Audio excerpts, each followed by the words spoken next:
بسم اللہ الرحمن الرحیم۔ ناظرین السلام علیکم ورحمۃ اللہ وبرکاتہ۔ آج کی اس ویڈیو میں آپ حضرات کو رحمت الہی کا ایک عجیب واقعہ سناؤں گا،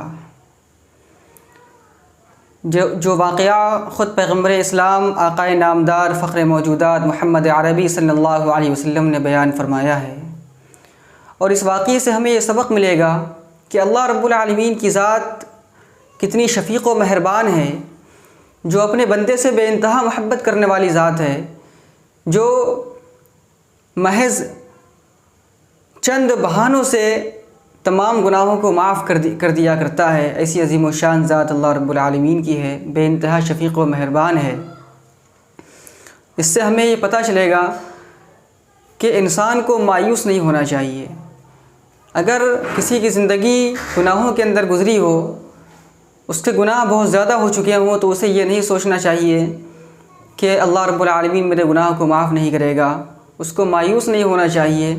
بلکہ اسے سچے دل سے اس امید کے ساتھ توبہ کرنا چاہیے کہ اللہ رب العالمین میرے گناہ کو معاف فرما دے گا۔ تو پیغمبر اسلام جناب رسول اللہ صلی اللہ علیہ وسلم قوم بنی اسرائیل کے ایک شخص کا واقعہ بیان فرماتے ہیں کہ بنی اسرائیل میں ایک شخص تھا جو بے انتہا گناہ گار تھا، اور سب سے بڑا جرم اس کا یہ تھا کہ اس نے 99 لوگوں کا ناحق قتل کر رکھا تھا۔ اس کے دل کی کیفیت کیا ہوگی، اس کا اندازہ لگائیے۔ قتل کرنا کتنا بڑا کام ہے، اس کے لیے کتنی جرأت چاہیے، کتنی ہمت چاہیے، اور کتنا سخت دل چاہیے کسی کو قتل کرنے کے لیے۔ اور وہ شخص جو تھا اس نے 99 لوگوں کا قتل کر رکھا تھا، لیکن اس کے دل کے اندر یہ خیال آیا کہ میں اپنے اللہ سے معافی مانگوں گا، اور میں پاک صاف ہو جاؤں گا، میں نیک بن جاؤں گا، میں گناہوں کی زندگی کو چھوڑ دوں گا، اور میں اللہ رب العالمین سے اپنے گناہوں کی معافی مانگوں گا، توبہ کروں گا۔ چنانچہ اسی فکر کے اندر وہ ایک عابد کے پاس پہنچا۔ عابد ایک انتہائی عبادت گزار شخص تھا، جو دن رات اللہ کی عبادت کیا کرتا تھا۔ وہ شخص جب اس عابد کے پاس پہنچا اور اس سے اپنا واقعہ بیان کیا کہ میں نے 99 لوگوں کا قتل کر رکھا ہے، اور میں توبہ کرنا چاہتا ہوں، میں اللہ سے اپنے گناہوں کی معافی مانگنا چاہتا ہوں، کیا میرا رب مجھے معاف فرما دے گا؟ تو وہ عابد جو تھا، ظاہر سی بات ہے وہ عابد تھا، عبادت گزار بندہ تھا، عالم نہیں تھا، دین کی سمجھ اور تفقہ اس شخص کے اندر نہیں تھا۔ تو اس نے قیاس آرائی کے طور پہ یہ کہا کہ جس نے 99 ناحق قتل کر رکھے ہوں، اللہ اس کو کیسے معاف کرے گا؟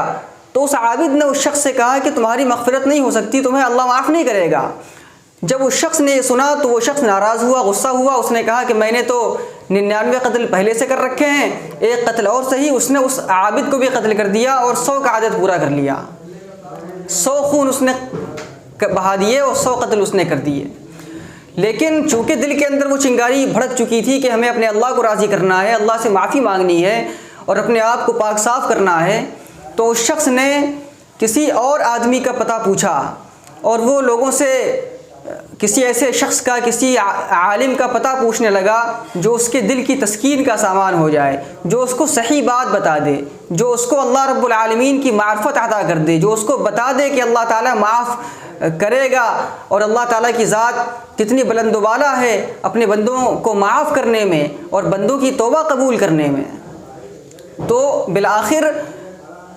ایک درویش سے، ایک شخص سے، اس بنی اسرائیل کا جو شخص تھا جس نے 100 قتل کر دیے تھے، اس کی ملاقات ہوئی۔ تو اس شخص نے، اس درویش نے کہا کہ تم فلاں بستی کی طرف چلے جاؤ، ایک فلاں مقام ہے، ایک گاؤں ہے، ایک قریہ ہے، تم وہاں چلے جاؤ، وہاں اللہ والے لوگ ہیں، وہاں اللہ کے نیک بندے ہیں، تم وہاں جاؤ اور ان کے ساتھ بیٹھو اٹھو اور ان سے اپنی بات بتاؤ اور اللہ سے توبہ کرو، اللہ تمہاری توبہ کو قبول کر لے گا اور اللہ تمہیں معاف فرما دے گا۔ اب یہ شخص اپنے مقام سے توبہ کی نیت سے اس شہر کی طرف جا رہا ہے جس شہر کا پتہ درویش نے بتایا۔ اتفاق اور بلکہ اللہ کا فیصلہ کہہ لیجئے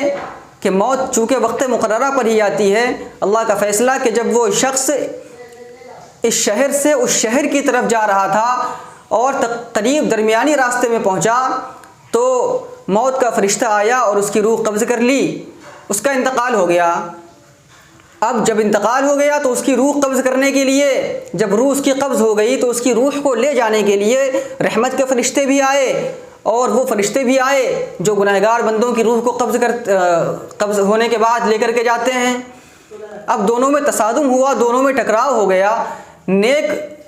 فرشتے جو تھے، وہ جو نیک بندوں کی روح لے جانے والے فرشتے تھے، وہ یہ کہہ رہے تھے کہ چونکہ یہ نیک ارادے سے نکلا ہے، چونکہ یہ اپنے گناہوں کی معافی مانگنے کے لیے نکلا ہے، تو ہمارا حق بنتا ہے کہ اس کی روح کو ہم لے کر کے جائیں۔ اور جو عاصی خطا کار بندوں کی روح کو لے کر جاتے تھے، وہ فرشتے کہہ رہے تھے کہ چونکہ اس نے ناحق 100 قتل کر رکھے ہیں اور اس کی وجہ سے اس کی روح کو لے جانے کا حق ہی ہمارا بنتا، ہم لے کر کے جائیں گے۔ اب جب دونوں میں تصادم ہوا تو اللہ تعالیٰ نے فرشتوں سے کہا کہ تم اس زمین کی پیمائش کرو، اس زمین کو ناپو،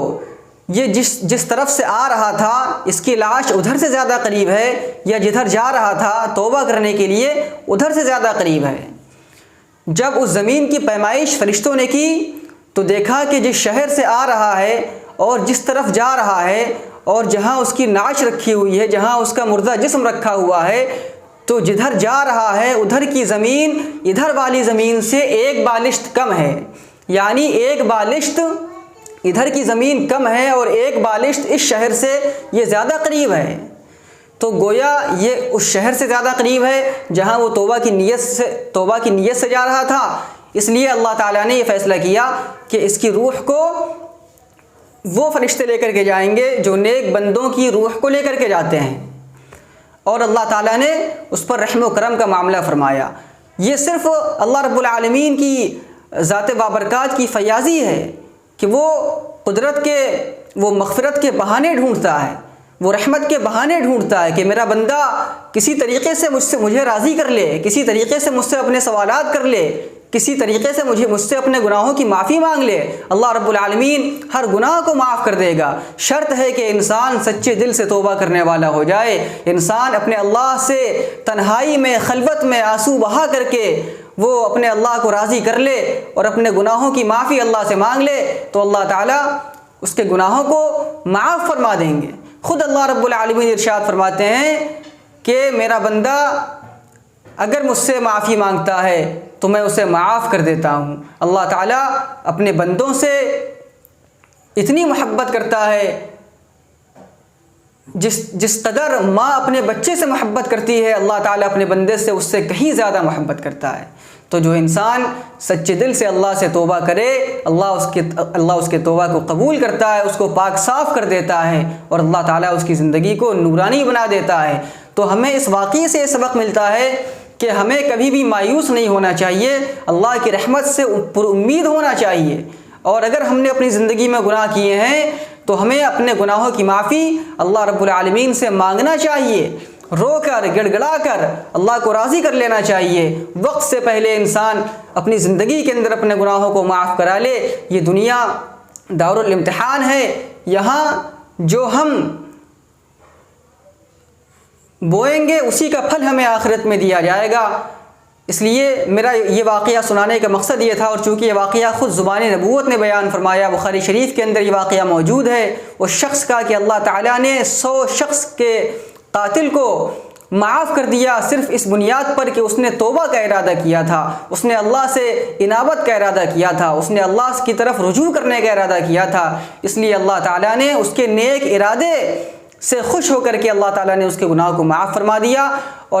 اور اس کے حق میں رحمت کا فیصلہ اللہ رب العالمین نے کیا۔ تو ہمیں بھی اللہ سے پر امید ہونا ہے، اللہ کی رحمت سے نا امید نہیں ہونا ہے، اور اللہ رب العالمین کو ناراض نہیں کرنا، اللہ کو راضی کرنا ہے۔ اور اگر ہم سے کوئی گناہ ہوا ہو تو ہمیں اس امید کے ساتھ توبہ کرنا ہے کہ اللہ ہمارے گناہوں کو معاف فرما دے گا، اور اللہ تعالیٰ بہت زیادہ معاف کرنے والا ہے۔ اس کے لیے ضروری ہے کہ انسان عزم مصمم کرے، اپنے گناہوں سے توبہ کرے، اور آئندہ کبھی گناہ نہ کرنے کا عہد کرے۔